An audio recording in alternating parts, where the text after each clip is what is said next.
Welcome to Energy Stew. This is Peter Roth, your host. And where are we now? Who knows?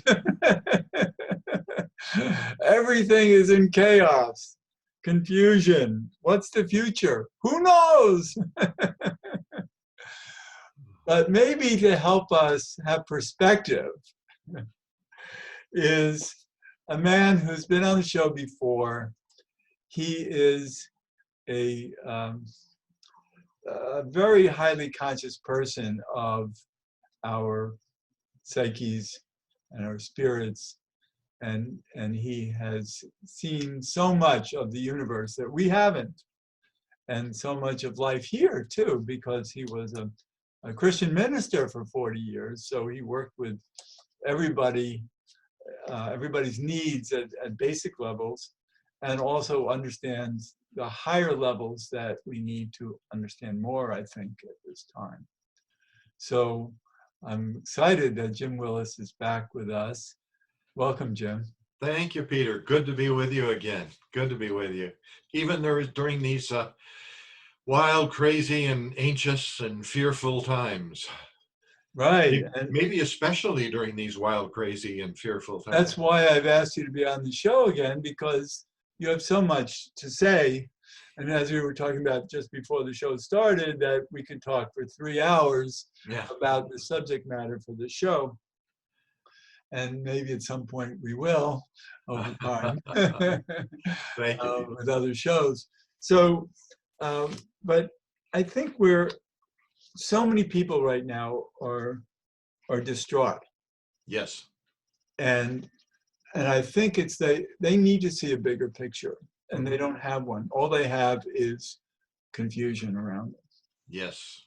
So what can you bring to our light? It's a wild and crazy time. And if people are going through a difficult time right now, some of them, for instance, are understanding how this has impacted their own life personally, and so they feel grief, and then they feel guilt because they see others who have it worse off than they do, and the temptation is to try to say there must be something wrong with me, because why should I feel bad, why should I feel guilt when others have it much worse? Guilt and fear and anxiety, those all have to be measured within, I think. And it's perfectly okay for people to feel that way. And I'm not expecting to say anything today and all of a sudden make anybody feel better. However, I would love to be able to plant the seeds so that when people take the time out, which this pandemic is making us do right now, it's making us take time out, giving us time to think and to contemplate and to meditate. And possibly we can say things today that might give people a seed that can flower and blossom in hopes and in times of despair. And that is the seed that will blossom into hope. I like to look at that Chinese character and the one Chinese character in the Chinese alphabet that not only talks, well, the Chinese are great, and Taoism, for instance, Yes, is wonderful for yin and yang, duality. And that Chinese alphabet character symbolizes not only tragedy, but hope at the same time, because I think they come together. I have come to believe, and I believe this now even more with all my heart, that we are living in a crisis time of history, which can go one of two directions. It can either go the direction of despair, and we can all give in and say there's nothing we can do, or during these times, I think we can be open for a tremendous burst of creativity and hope. You see it there in New York, for instance, where people confined have learned within New York. I've used some wonderful stories. People confined to their own apartments, and all of a sudden have learned how to cope. One brilliant thing I heard was a person managed to somehow by drone contact a woman who lived across the street from him, and he sent her flowers by drone. And she was so attracted that she made a return thing. The drone has replaced the carrier pigeon. I love and, that. and then and they began to date. They've never met, but they have this wonderful online friendship going right now. I haven't heard that story of another drones around town. Yeah. another story of two people who learned how to play ping pong across an alley where their apartments are separated. How to play ping pong window to window, up a couple of floors. I don't know how many ping pong balls they've lost, but it's just you see these wonderful creative ways to go about things that are just almost impossible. A wonderful story out of England when there was a strike, I think, going on in the English equivalent of the subway. And during the strike, people learned different commuter patterns. And when the strike was over, they all assumed that everybody go back to what they did before. And they didn't. They had grown to like a new reality. And somehow, I wonder if this pandemic, I know a lot of times people say we want to go back to normal. But I wonder if normal was the problem that got us here in the first place. And I'm wondering if we can possibly find a way to come out of the other side of this, not going back to normal, but going into a brand new understanding. And I think there are historical antecedents for this. And I think there are spiritual ramifications. And I'd love to go into both if Yes, as a matter of fact, let's talk about your other books, because they pertain to that. You have a book called Hidden History, and then also another book called Lost Civilization.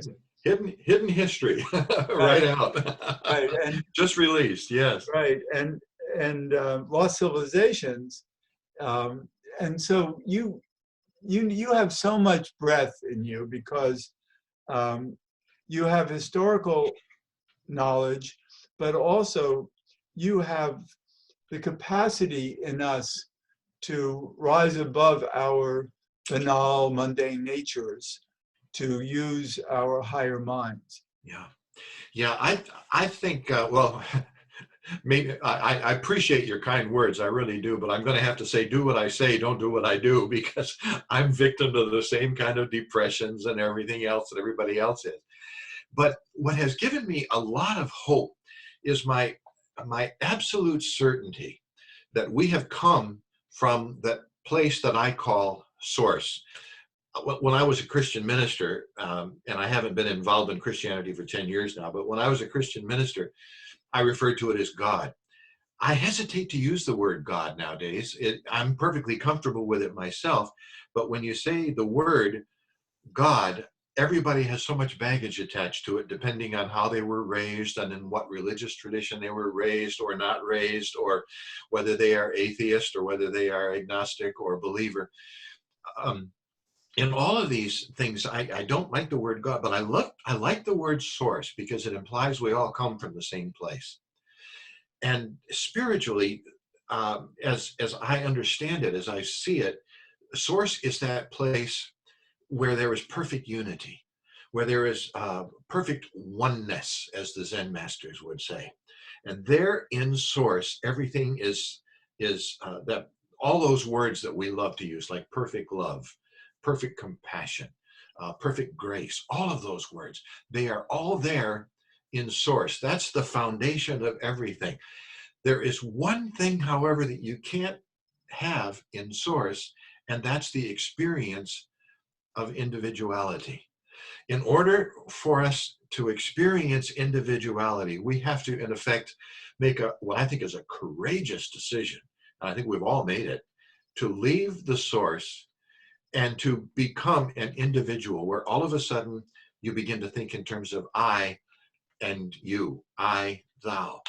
And we're still an energy. We're not manifested physical beings yet, but we're still an energy. But energy becomes manifested in the physical reality when we go through that newly discovered Higgs field, where energy becomes matter. Right. E equals mc squared, Einstein has said it. Right. And all of a sudden, when we enter into that world, the world in which we inhabit right now, we experience individuality. The trouble with the world of duality in which we live is that you just can't take the good stuff and leave the bad stuff. That's, I think, a big mistake that Christianity and Judaism and Islam all make. They tell us to associate with the good, identify with the good, and then reject the bad. I don't think you can do it. I think the Buddha was absolutely correct. In this life, all life is wonderful, but all life is suffering. And he taught us to find that way between the two poles of opposites and to that place that embraces them both. Now we come to being practical. I understand that in the good and the bad in life, and we've all had both, and right now we're experiencing a lot of bad. Usually our lives are, if we're lucky, we experience a lot of good with some bad things. Now we seem to be more experiencing bad with some good islands of goodness in it. But here we are in the midst of this bad, and we have to come, I think, somehow to the spiritual realization that it's important that we're going through this, that our life has meaning. We're going through this for a reason. We are here to experience everything. Now, that doesn't mean we have to enjoy the bad. I'm not saying that at all. But it does mean that when the bad comes, as such as it is now, the pandemic and everything else, and when we see all the suffering around us, when that comes, I think it's important for us to remember that it's happening for a greater reason that maybe we cannot understand. But someday we will take all of the experiences of life, both the good and the bad. And I think when we return to the source, when we leave this body, when we leave the I and the ego behind, that'll be buried or whatever with our body. We return to the source, we will be returning with the sense of mission accomplished. I left that perfect oneness. I went into the world of duality. I experienced it, both the good and the bad. I reveled in it. It was my experience, and that is the experience that I take back with me to the source, back to the collective, back to God. But I hope that isn't too esoteric. No, I like that. It does help me in those difficult times. But then I want to add to it, I think that we're not clear as to who we really are in terms of life and death, in terms of our spirits having, let's say, eternal spirits. Yeah. And we have made dying of this virus more important than other survival needs. Yes.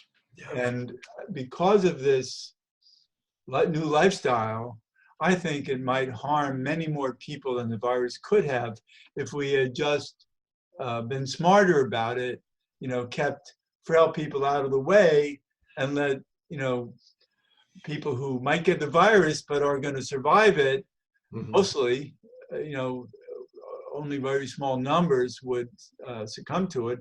And also, I don't think that we're tackling the sickness properly. I think the medical world can do a much better job of helping us avoid death, but we're putting dying ahead of challenging life to make it better.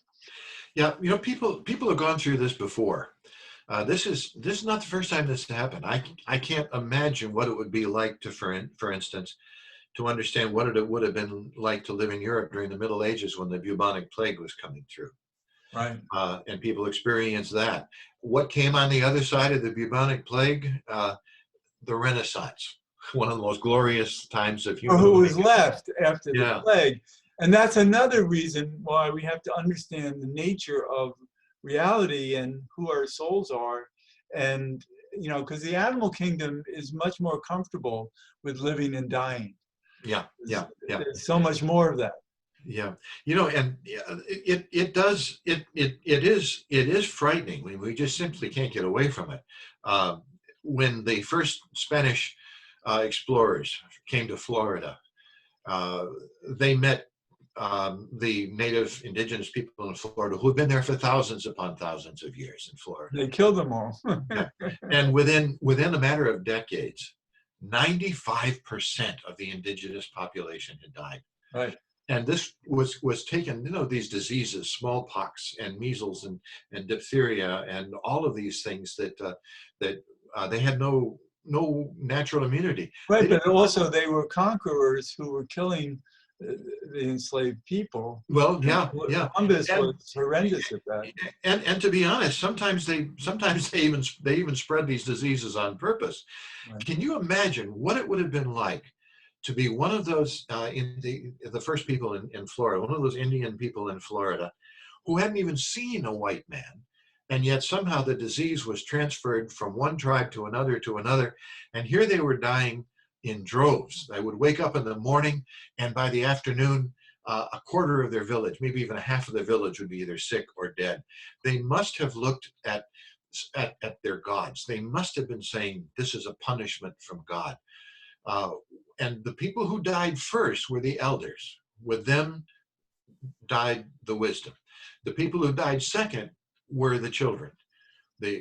And when the children died, they took the future with them. Yeah. The ones that were left were in the middle, and they had to be wondering. They had to be saying, "What's going to come out the other side of this?" So this is something that's been with us for a long time.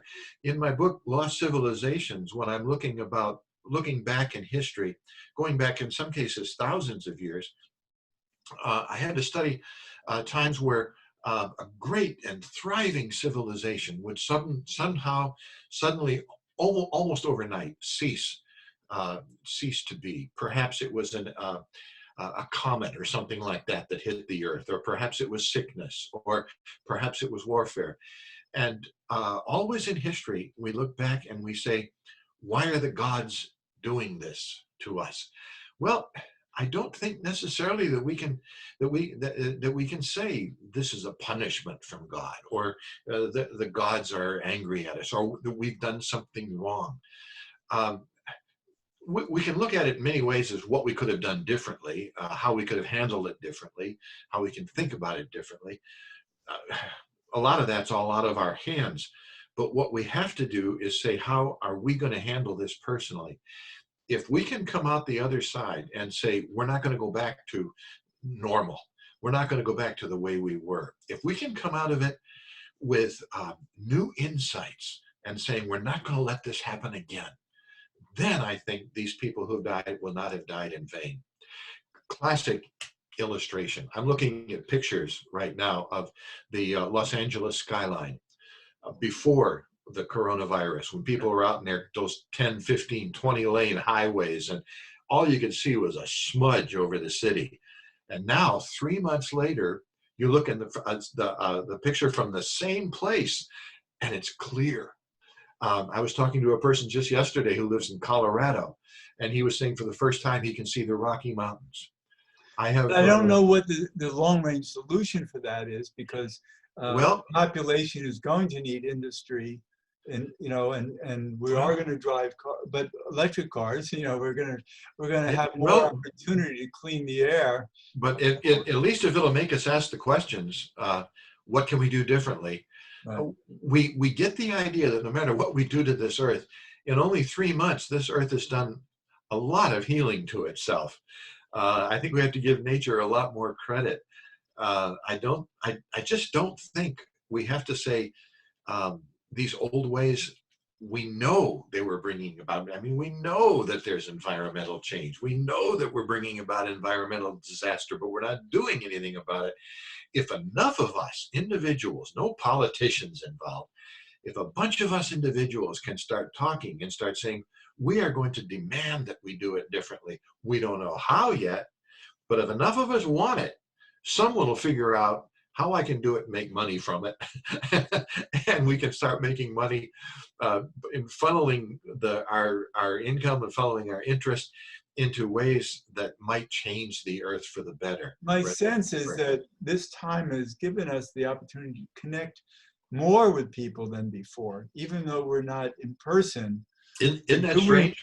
So much of the Zoom and the everything together in ways that it's beautiful to see how we're connected, and we probably don't want to lose that after this is over. Yeah. And maybe we'll keep that sense of human scale Yeah, yeah. You know, Better. I find this to be encouraging too. I've got to be honest. I am not a big technology guy. Technology. You're out in the woods. I love I love the possibilities of Facebook. I love the possibilities of Twitter. But to be honest, in a couple of months ago, I was really down on Facebook and Twitter and all those kind of things because it was just always so negative. But now that we have to use technology to connect with each other, we're starting to use it in ways that I find wonderful. Uh, One person is listing a joke a day just to heal it better. I recently, on my Facebook page, I recently shared one of the most heart uh, honoring videos that I've ever seen. Anybody wants to look it up, I just can't help it. If you look up my Facebook page, jimwillis.author, you'll find the link. Otherwise, you can look at it's Tomfoolery. Tomfoolery is the guy who the name of the guy who puts it out, and it's called what was the name of it now? The something about the great expectation. Hindsight is 2020. The Great Realization, it's called. I really firmly invite your believers, your believers, your listeners, to look it up, and they will become believers. I I really want do. them all to believe more in themselves.